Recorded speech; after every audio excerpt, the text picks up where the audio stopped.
हर हर महादेव भक्तों, आप सभी भक्तों को सोमवार की हार्दिक शुभकामनाएं। आज की इस वीडियो में हम सोमवार की व्रत कथा को सुनेंगे। आइए भक्तों, वीडियो को शुरू करते हैं। ज्वालापुर नगर में एक साहूकार रहता था। उसके घर में धन धान्य की कोई कमी न थी, बस कमी थी तो एक पुत्र की। इसी चिंता में साहूकार दिन रात घुलता रहता था। पुत्र प्राप्ति की कामना में वह प्रत्येक सोमवार को शंकर भगवान तथा माँ पार्वती जी का व्रत पूजन किया करता था। संध्या होते ही शिव मंदिर में जाकर वह शंकर भगवान के सामने दीपक जलाया करता था। उसके इस भक्ति भाव को देखकर एक दिन माँ पार्वती जी शंकर भगवान से बोली, ज्वालापुर का साहूकार आपका अनन्य भक्त है और सदैव आपका व्रत और पूजन बड़ी श्रद्धा से करता है। आपको उसकी मनोकामना पूर्ण करनी चाहिए।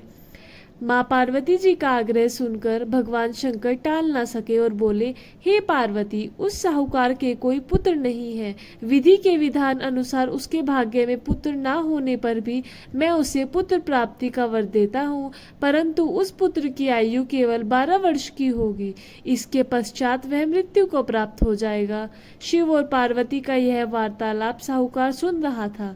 पुत्र प्राप्ति के वरदान के बारे में जानकर ना तो उसे कोई विशेष प्रसन्नता हुई और ना ही दुख। शंकर भगवान के वरदान से साहूकार की धर्मपत्नी शीघ्र ही गर्भवती हो गई। साहूकार के घर में खुशियां छा गई। ठीक 9 महीने बाद साहूकार की पत्नी ने एक अति सुंदर पुत्र को जन्म दिया। इस अवसर पर साहूकार ने ब्राह्मणों और निर्धनों को अन्न, वस्त्र और धन दान स्वरूप दिया। जब उसका पुत्र 11 वर्ष का हो गया तो पत्नी ने साहूकार से उसके विवाह के लिए आग्रह किया। साहूकार ने उसके इस आग्रह को टालते हुए कहा, प्रिय, मैं अभी उसका विवाह नहीं करूंगा और उसे पढ़ने के लिए काशी भेजूंगा। साहूकार के इस निर्णय पर पत्नी को दुख तो हुआ, परंतु उसने कोई विरोध नहीं किया। तब साहूकार ने अपनी धर्म पत्नी के भाई को बुलाकर उसे बहुत सा धन देकर कहा, तुम अपने भांजे को पढ़ने के लिए काशी ले जाओ। रास्ते में जिस भी नगर में रुको वहां यज्ञ तथा ब्राह्मणों को भोजन कराकर आगे जाओ। मामा भांजा जल्दी ही काशी के लिए प्रस्थान कर गए। काशी की ओर यात्रा करते हुए वह दोनों प्रताप नगर पहुंचे। उस नगर में राजा की बेटी के विवाह के उपलक्ष्य में नगर को बहुत अच्छी तरह सजाया हुआ था। इस एक विशाल मैदान में बड़े बड़े शमियाने लगाकर बारात को वहां ठहराया गया था। दोनों मामा भांजे उस बारात को देखने गए। तभी दूल्हे के पिता ने साहूकार के सुंदर बेटे को देखा और अपने एक सेवक को भेजकर दोनों को अपने समियाने में बुलाया। राजा अपने जिस बेटे की बारात लेकर राजकुमारी से विवाह के लिए लाया था वह एक आंख से काना था। वैसे राजा ने सहरे की बड़ी बड़ी लड़ियों के पीछे उसके चेहरे को छिपा दिया था, लेकिन वह इस बात से बहुत चिंतित था कि उसके बेटे के काने होने का पता राजा को चल गया तो वह विवाह से इनकार न करते। वर के पिता ने मामा भांजे को जब सारी बात बताकर बार बार उस लड़के को दूल्हा बनाने का आग्रह किया तो मामा ने स्वीकार कर लिया। साहूकार के बेटे को दूल्हा बनाकर राजा की बेटी से विवाह करा दिया। फेरों और कन्यादान का कार्य समाप्त होने पर बारात वापिस समियाने में पहुंच गई। केवल साहूकार का बेटा वहीं रह गया। साहूकार का बेटा जब सुबह उठा तो उसने वहां से निकलने से पहले पलंग पर सोई हुई राजकुमारी की ओढ़नी पर एक कागज लगा दिया।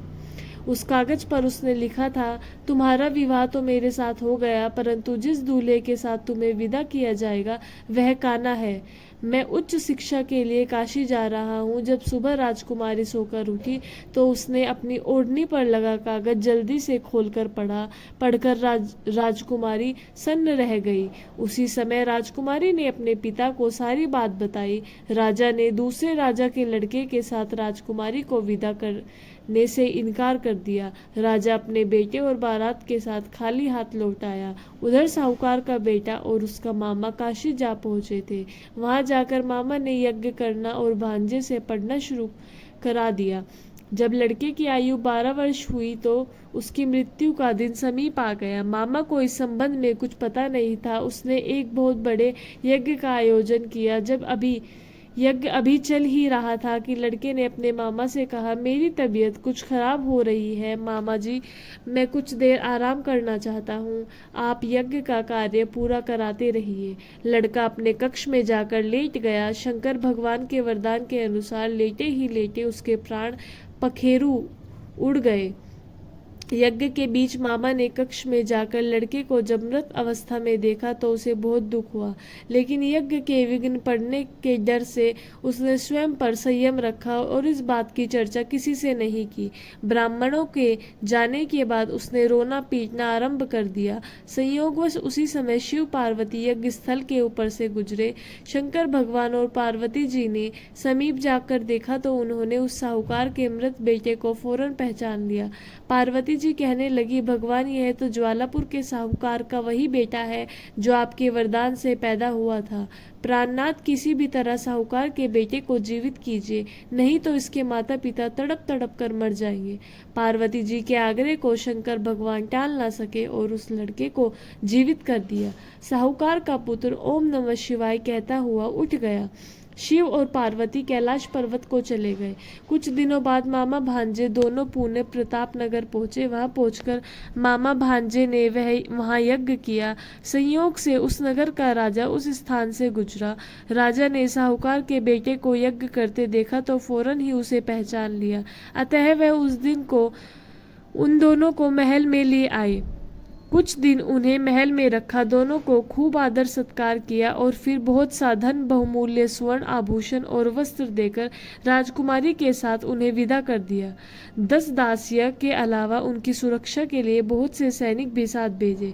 जब वह अपने शहर के निकट पहुंचे तो मामा ने एक सैनिक के हाथों अपने सकुशल लौटने की सूचना भिजवाई। जब सैनिकों ने आकर यह समाचार दिया कि उनका पुत्र सकुशल लौट आया तो उनके एकाकस विश्वास नहीं हुआ, लेकिन जब सैनिकों ने शपथ लेकर दोबारा यह बात कही तो वह अपनी पत्नी और अन्य सगे संबंधियों के साथ नगर के द्वार पर पहुंचा और गाजे बाजे के साथ उन्हें घर ले आया। राजकुमारी से बेटे का विवाह की सूचना सुनकर उनको अत्यंत खुशी हुई। जो प्राणी सोमवार का विधिवत व्रत करके शंकर भगवान व मां पार्वती जी की पूजा करता है, उस पर नीलकंठ महादेव अनुकंपा करके उस घर में खुशियों से भर देते हैं, निसंतानों को पुत्र प्राप्ति का वरदान देते हैं और धन संपत्ति के भंडार भरते हैं। भगवान भोलेनाथ आप सभी की मनोकामनाएं पूर्ण करें। जय भोलेनाथ बाबा की जय। महादेव हर हर महादेव।